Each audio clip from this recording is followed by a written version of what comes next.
Sorry, అది మా ఉద్యోగ ధర్మం. అంటే రుణాలు కట్టకపోతే జప్తు చేస్తారా? అవసరమైతే పోలీసులతో వస్తాం, అది గవర్నమెంట్ రూల్. అదే ఖాయమైతే మీరు సాంఘిక బహిష్కరణకు గురవడమో ఖాయమే. పదమ్మా. ఇదేంటండి బాబు, ప్రతింటికి తాళం వేశారు? జప్తు చేస్తారని భయపడి ఈ పని చేసి ఉంటారు. నోటీసులు అంటిద్దాం పదండి.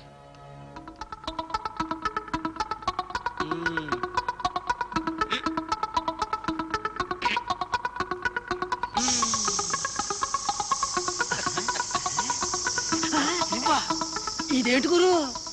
అక్కడ బ్యాంక్ వాళ్ళు ఉన్నారు కదా, ఇక్కడ గాలి తీసేస్తున్నా. అమ్మో, గొడవ అయిపోద్దేమో.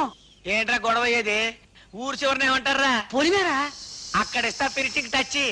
బావా, బ్యాంక్ ఆఫీసర్లు జీపు గాలి తీసి పారిపోయారు. ఎవరో గాలి తీసేసారా? 7 మైళ్ళు మనం ఎలా వెళ్ళాలి సార్? 7 మైల్స్. మై గాడ్, ఎలా వెళ్తారో ఏవో. ఎట్టా వెళ్ళేదేముందిలే, డొంకలో పడి ఏడ్చుకుంటా నడుచుకుంటా 7 మైళ్ళు వెళ్తారు.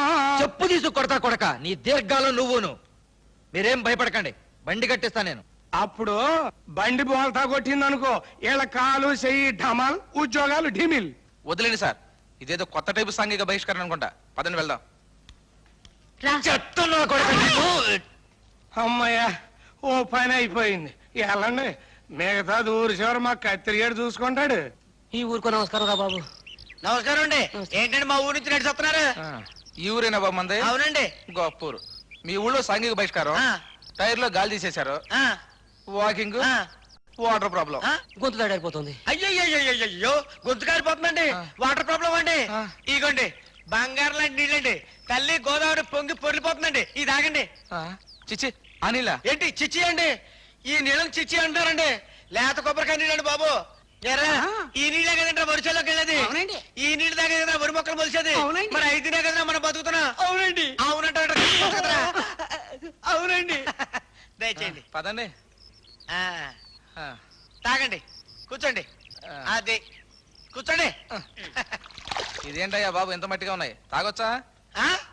చూడరా, మట్టి నీళ్ళు అంటారా? మనం పుట్టింది ఎక్కడ? మట్టిలోనే కదా. అవునండి. మనం చచ్చిపోతారా? కలిసిపోయింది మట్టిలోనే కదా. అవునండి. మరి మట్టి నీళ్ళు అంటాడేంట్రా? అవునండి. అవునండి అంటాడు. మీరు తాగండి, లేకపోతే నాకు ఆసిపోద్ది. ఏమండి ఏమండి, ఏ మాటగా మాట చెప్పుకోవాలండి. ఓసారి తలకాయ పెగి చూడండి. ఏమిటా ఇది? ఏంటే, ఒకవైపు రైతులు ఆత్మహత్య చేసుకొని చచ్చిపోతుంటే జీపెక్కి ఫైల్స్ తీసుకొని అప్పులు వసూలు చేసుకోవడానికి వచ్చారంటే. అప్పులు వసూలు చేసుకోవడానికి వెళ్ళండి. అందుకే ఇచ్చాక ఫినిషింగ్ టచ్. పైలా ఏమిట్రా, కొడుకు కలెక్టర్ కదా అని మీ అమ్మ తమ్ముడు రెచ్చిపోయి జప్తు చేస్తే చంపేస్తామని బెదిరిస్తే చూసి ఊరుకుంటా అనుకున్నావా? అలానే ఎవరైనా రిపోర్ట్ చేయాలిగా. నేను చేస్తున్నాను. ఇందులో నా సంతకం కూడా ఉంది.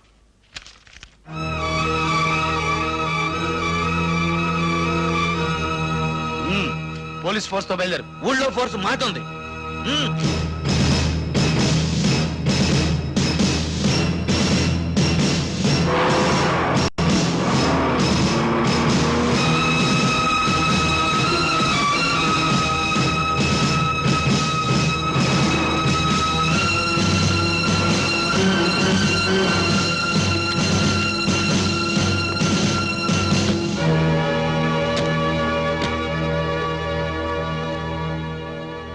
రాజ్యలక్ష్మి గారు, మీరు ప్రభుత్వంతో కోఆపరేట్ చేయాలి.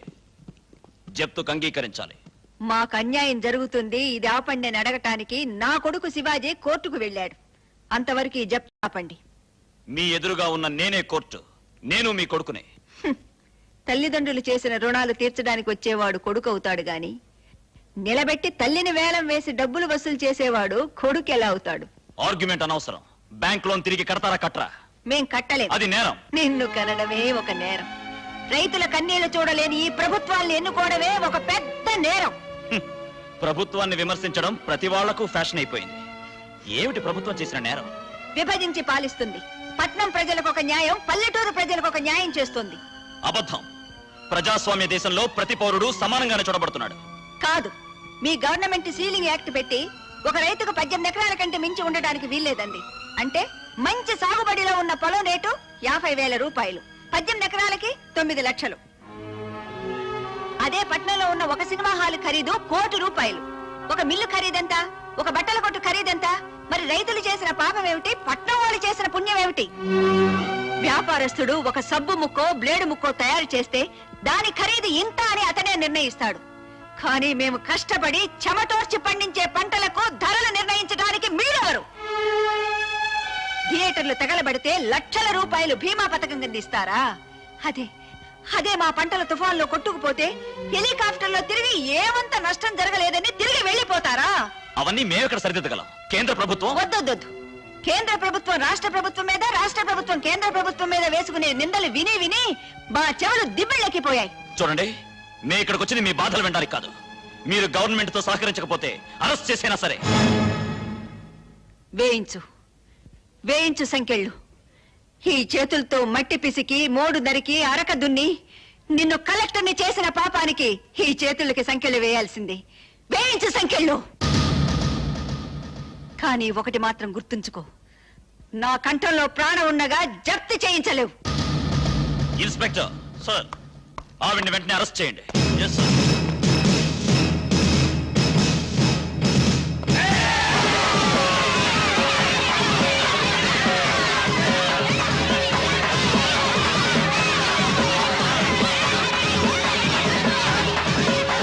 వాళ్ళు ఎస్ఐ మీదకి దాడికి వస్తున్నారు. చార్జ్.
కలెక్టర్, అందరికీ అన్నం పెట్టే రైతులు న్యాయం అడగటానికి నిలబడితే కల్పిస్తారా? భారతదేశంలో భూమిని నమ్ముకుని బ్రతికే 80% మంది రైతు కూలీలు చెయ్యి కలిపితే 20% మంది పరిపాలించే మీ ప్రభుత్వాలు పేకమేడల్లా కూలిపోతాయని నిరూపిస్తాను. పంటలు పోయి కొందరు ఆత్మహత్యలు చేసుకుంటుంటే మిగిలిన వాళ్ళను మీరు కాల్చి చంపుతున్నారు. ఇదెక్కడి న్యాయాన్ని నిలదీస్తాను. ఈ అమరవీరులకు ఇక్కడే స్తూపాలు కట్టించి భారతదేశంలో ఉన్న రాజకీయ నాయకులందరినీ పిలిచి రైతు రాజ్య స్థాపన కోసం ఈ సమాధుల నుంచే పోరాటం ప్రారంభిస్తాను.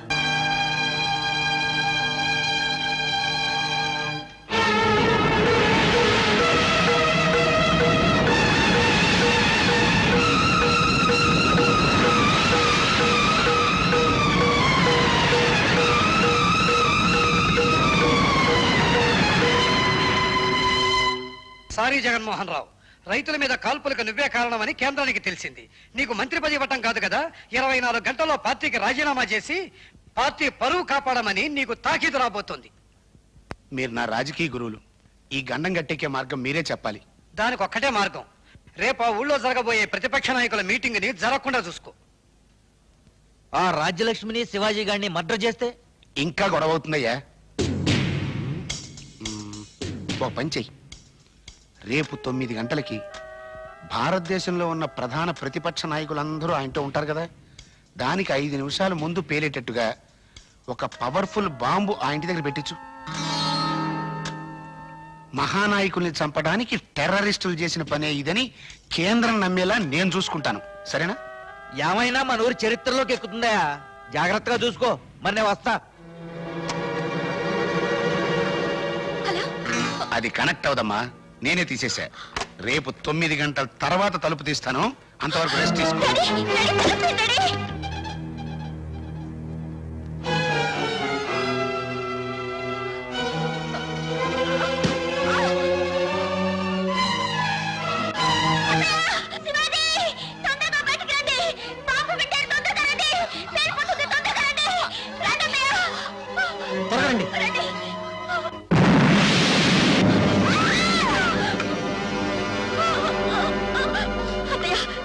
మనుషులు భీముని చంపేస్తే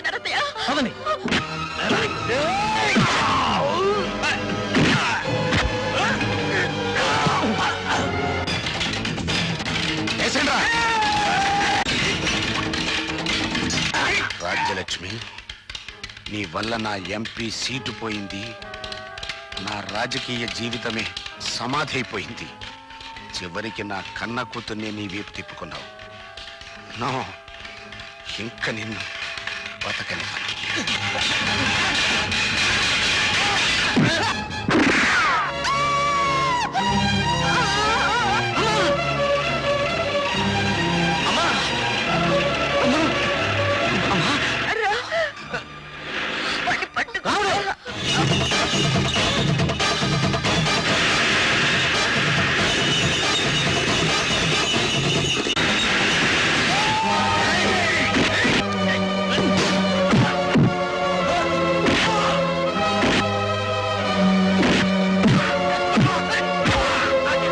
నువ్వు నీతి తప్పినా నేను నీతి తప్పను. ఇప్పుడెవడు సాక్ష్యం లేడు. నువ్వు నన్ను చంపుతావో నేను నిన్ను చంపుతాను.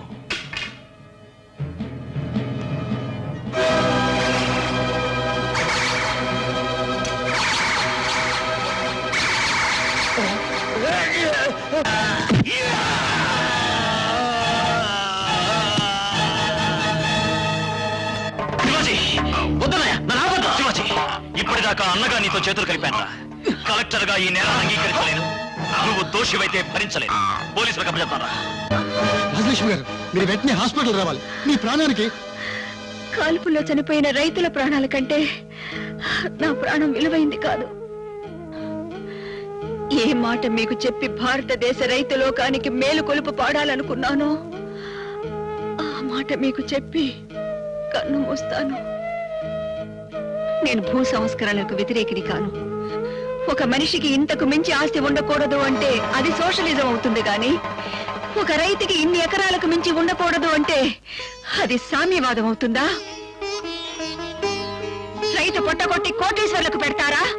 వ్యవసాయదారుడి కడుపు కొట్టి వ్యాపారస్తుడి కడుపు నింపుతారా? అన్నం పెట్టే రైతు ఆకలి చావు చేస్తే, ఆకలి తీర్చే రైతు చావు కేకలు పెడితే ఈ మదర్ ఇండియా ఆనందిస్తుందా? ఈ భూమి తల్లి సంతోషిస్తుందా? సముద్రం పక్కన తుఫాను వస్తే ఆ ప్రాంతం వరకు